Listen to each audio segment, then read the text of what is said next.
Alright, well, now I'm back, so I redid the numbers.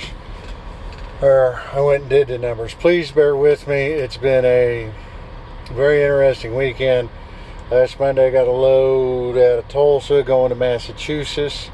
It should have been Monday morning. I didn't get it till Monday afternoon. I don't know what happened with that previous, but the first drop was Indianapolis Tuesday morning, and then New Jersey.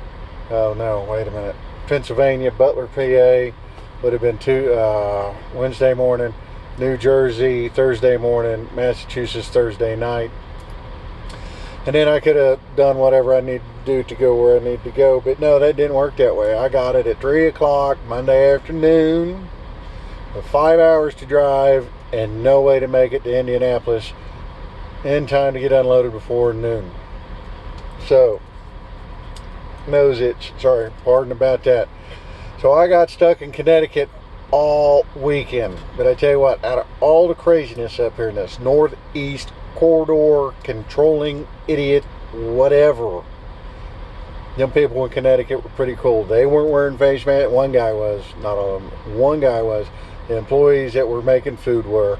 But like the gas clerk, the little grocery store clerk, or the store clerk, no, they didn't cry because we didn't walk in there without a mask. You know, I come across New York. I stopped at a rest stop and took an 8-hour break. Is what happened is I got up where I needed to be within an hour on Friday morning, so I stayed Friday to Saturday morning, Saturday to Sunday morning. Tried to stay up as late as I could. I'd be up till 1 o'clock in the morning, go to sleep, and I'd be back up at 6. Time zone changes like stink. So I tried to take a nap Sunday. That didn't work. So my unload appointment in Hopkinton, Boston, Mass, we'll just go that way, was at 10 p.m. because they only receive Sunday through Thursday, 10 p.m. to 2:30 a.m. It's an interesting time to do that.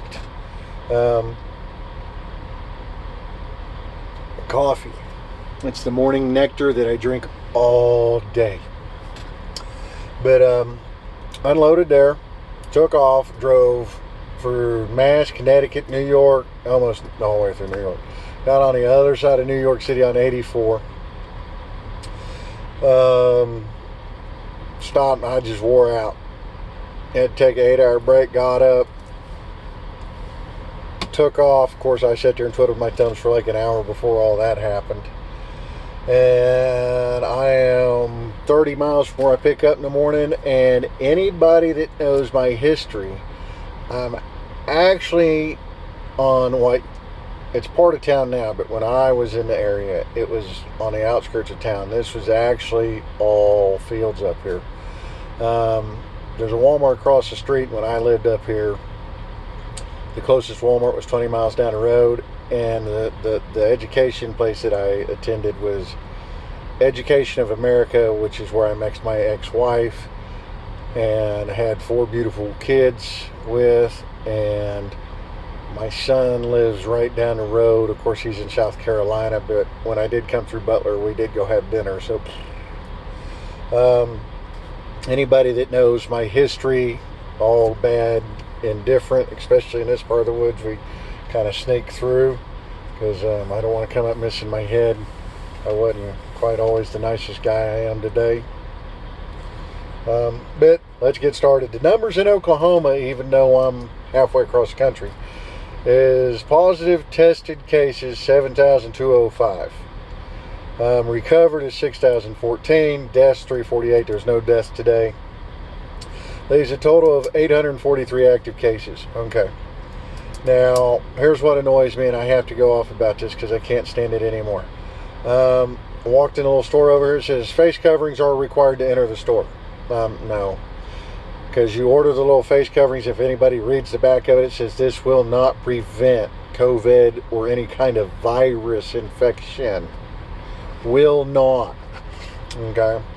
If you know me personally and we're on Facebook pages, you can go on my Facebook page. I actually posted facts that were released by the CDC and Burr and Fauci and the whole group about here's what we're going to tell you to do, even though it don't work at all. I forgot to mention this last week, but I did find out a 19-year-old girl is one case of many. Actually admitted to the hospital for a lung infection, and that lung infection was caused by wearing a mask. So quit being sheeple, people, and use your God-given noodle. Alright, so what kind of news is going on this week? Because we've had all kinds of stuff. Didn't know about this, but evidently there's a bill in the House of Representatives called the New Way Forward Act. Scary, scary, scary bill. 44 Democrats have co-sponsored this bill. It's 4,400 words long, which is the same length of the Constitution. And some of the things that are in this law are absolutely scary. You can look it up. I stumbled across it because, I mean, it was one of those things that, hey, did you know this was going on? Oh, no, So we got to looking at it. First thing that it does is if you cross the border illegally and you come over here and you get convicted of a crime, and it's 1 year, like child molestation, drug trafficking, any moral turpitude crime, rape, murder, you're automatically, when that sentence is gone, you're gone. That gets rid of this. It gets rid of the, what they call aggravated felony or moral turpitude act in immigration, which, like I said, is like an assault or moral turpitude, anything that is bad, that is morally unjust. It gets rid of all that. Falsifying a passport would be immune, so these Democrats don't care if you try to falsify our legal documents to come here illegally. They just want you to come here. It allows immigration judge discretion on, yes, we're going to send you back, no, we're not going to send you back. That's kind of scary.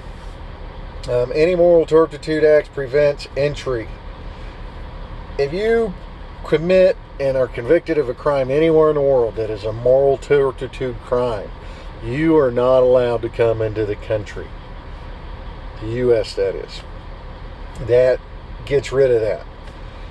It basically abolishes all legal form of enforcement. By how it does that is when you go to an immigration court to say, yes, this person cannot be here and here's why, anything in their past cannot be brought up because it's no longer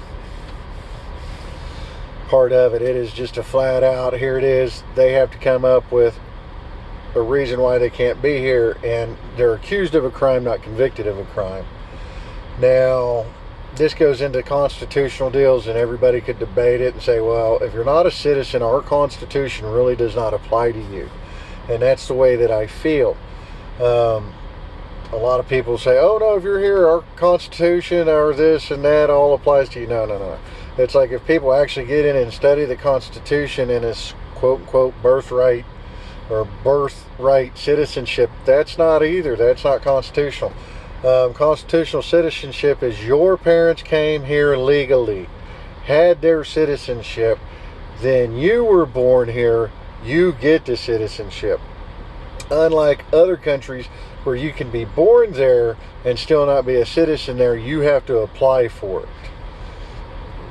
So if we would just enforce that one little deal right there, it would knock off, I'm willing to bet, 90% of illegal crossings for some stuff. But like drug trafficking on this, back to this New Way Forward Act, everybody needs to get a hold of their representative, say, but you know, we're going to have some bleeding heart liberals or progressives or just non-common sense people that think this is the greatest thing in the world because, you know, oh, it's human rights. No, okay. Let's put it this way. If you feel that if somebody commits kitty bad stuff and they need to be here, then they move in with you. You support them. You take care of them. And when they cut your throat and take your stuff, then we'll see how that works out for you. Oh, another thing is they would be able to sue for our taxpayer monies to have to bring them back into the country so they could be with their family. As you know, splitting a family up ain't any good. But on the other hand, if you look at the way that our welfare system is set up, they break up the family all the time because if you've got a working man in the house and you're trying to collect welfare, it's really, really, really hard to do that. But if you kick his ass out, they'll give you whatever you want. And these are the same people passing those laws that are wanting to bring back a drug trafficking, murder, or whatever on your dime so he can be with his family. So if they're so family orientated, they need to get the families in this country back together. They need to get daddies in the home. And they need to redo our austerity programs. We'll put it that way. Alright, so let's go back to this whole little burning stuff to the ground.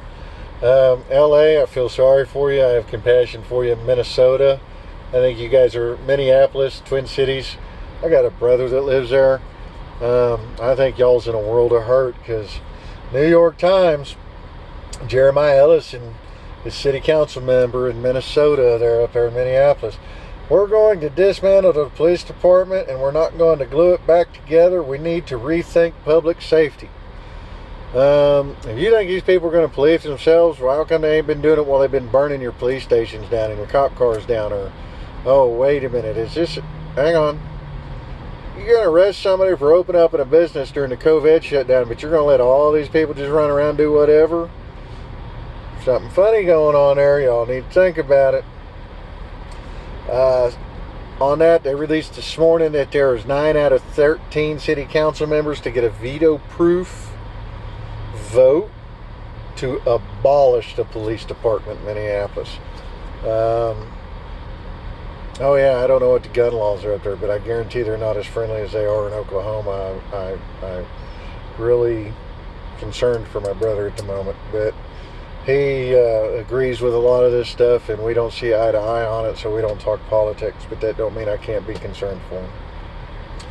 On that one, the city of LA cut $150 million out of its police budget. Okay, don't need to be cutting budgets.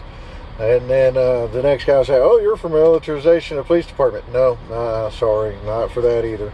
You don't need an MRAP to go serve a warrant. There's nobody in this country that's got that much stuff to no. You don't need a 100,000 vehicle to go run up somebody's, no.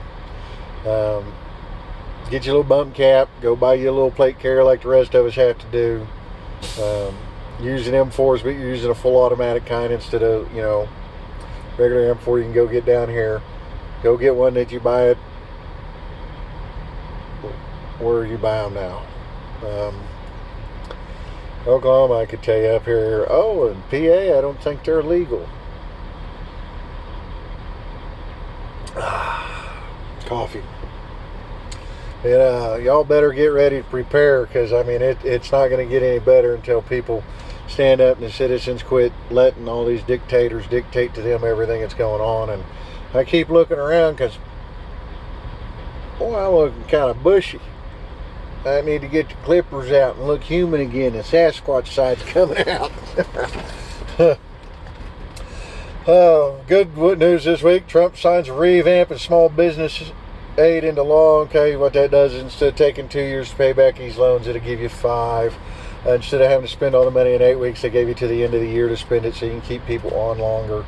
And I think the reason he did it is because there are certain states out there like New York's not open yet, New Jersey's not open yet, Massachusetts, Connecticut not open yet.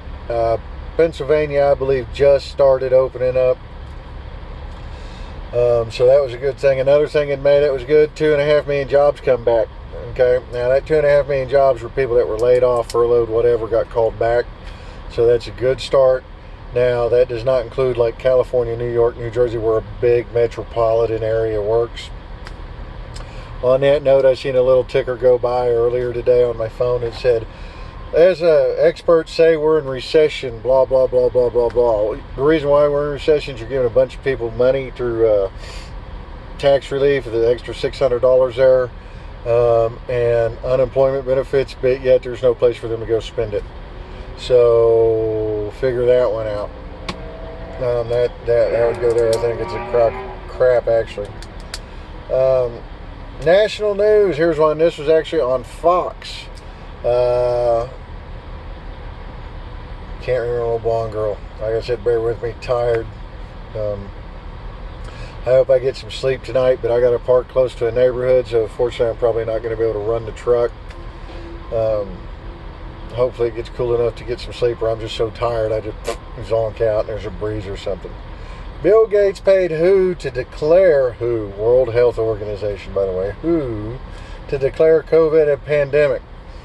Basically, the article goes through and says he donates them so much money they consider him a doctor even though he's not a doctor, and he has a bunch of influence in there, and he felt that this should be a pandemic. And once they pledged $50 million to deal within 24 hours, it was pledged a pandemic. Figure that one out. Oh, here's one that went on that ain't been on the news. Hillary lost a court case. She's got to testify to a deposition and a lawsuit related why she had a private server, emails, all that kind of crazy stuff. From that, there was another one. CourthouseNews.com. Senate authorizes 35 subpoenas in a Russia investigation. Hopefully something comes of this. Hopefully they keep pushing down the thing and something happens. I get tired on how these people keep going on getting away with stuff. I mean, if we actually have subpoenas and they're guilty of a crime and we start locking people up, it's time to do it. WorldPress.com. State Department releases phone transcript of HRC admitting Benghazi was planned. So if there's any truth to that, like I said, that's on WorldPress.com. If she knew it was planned and then they turn around and didn't do anything, yes, that's some pretty bad shit. She hung her boys out, or whoever was in charge hung her boys out back in that day. Got a fact-checking tip on Facebook, how to do it. Kind of works on my little deal.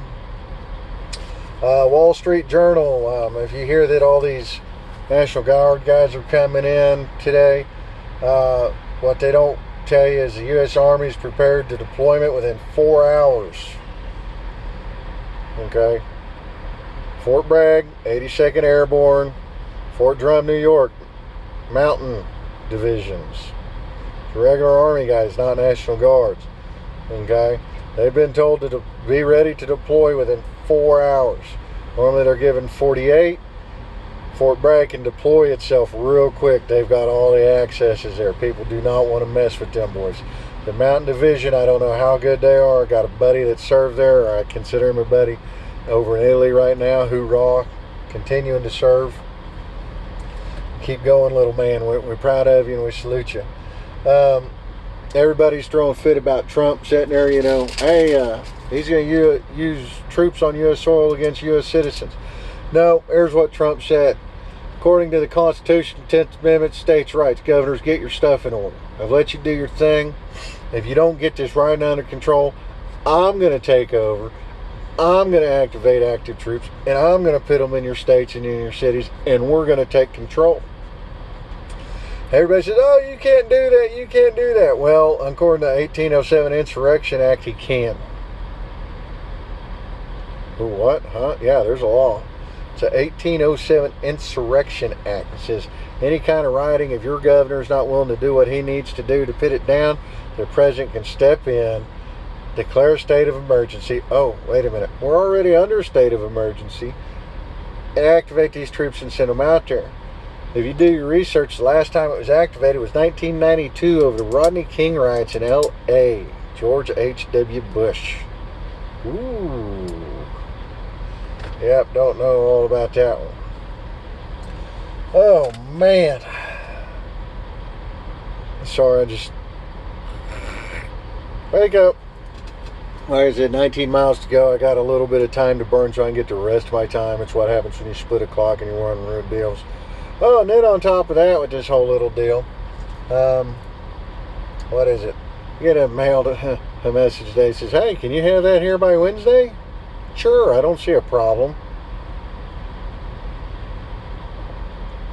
More coffee. In this video, I've got 3 messages and a phone call. That's amazing. But I am doing it late, and like I said, the reason I'm doing it late is because I was up half the night, slept in, been trying to get across here. It was 500 and some odd miles. Driving through the mountains up here takes, if it says 4 hours, it's going to take you 5. If it says 5, it's going to take you 6. If it says 6, it's probably going to take you 8. Fact checking tip on Facebook. All right, everybody gets these little fact checking tips. I went through them, had a ton of them. Everything I was doing was getting fact checked. Oh, this is wrong. And here's the problem is it would show up and tell everybody that was not factually true, but it would not tell you that, oh, it's part true and part false. You figure it out. So this goes into the whole simple fact of what the executive order Trump signed a week ago on social media, saying they're acting as an editor and publisher because they're editing my opinion when I post something. And when they do that, they relieve themselves of lawsuits under the 236. It's section 236 of the media something. But that's how they figure that out. Other than that, it's been a great week. Appreciate y'all. Love y'all. We're up to 51 subscribers. Thank you guys. Love it very much. Please like, subscribe, share this thing. Trying to get this channel blow up a little bit. Got a lot more stuff coming. Added a second B box. Showed you that in the last video that I think was posted Friday. Can't wait. It's been a week. Evidently they go through about 4 gallons of feed a day if you set it out there. And where we're at, they kind of need it because it's a new hive. And I'm just going to feed them, let them build, let them build. Get them strong enough to get through the winter, and then next year we'll feed them in the first part of it. And then when everything starts blooming out, we'll let them go crazy and let them make their own little section of whatever they need to do. And then we'll come into what they call a dearth. Feed them some there, and then, the fall time, and we'll let it go that way. I'm really excited about that. Got some other stuff going on in the background we're not going to quite release yet. But it's really getting exciting. Again, love y'all. Stay vigilant. Be safe.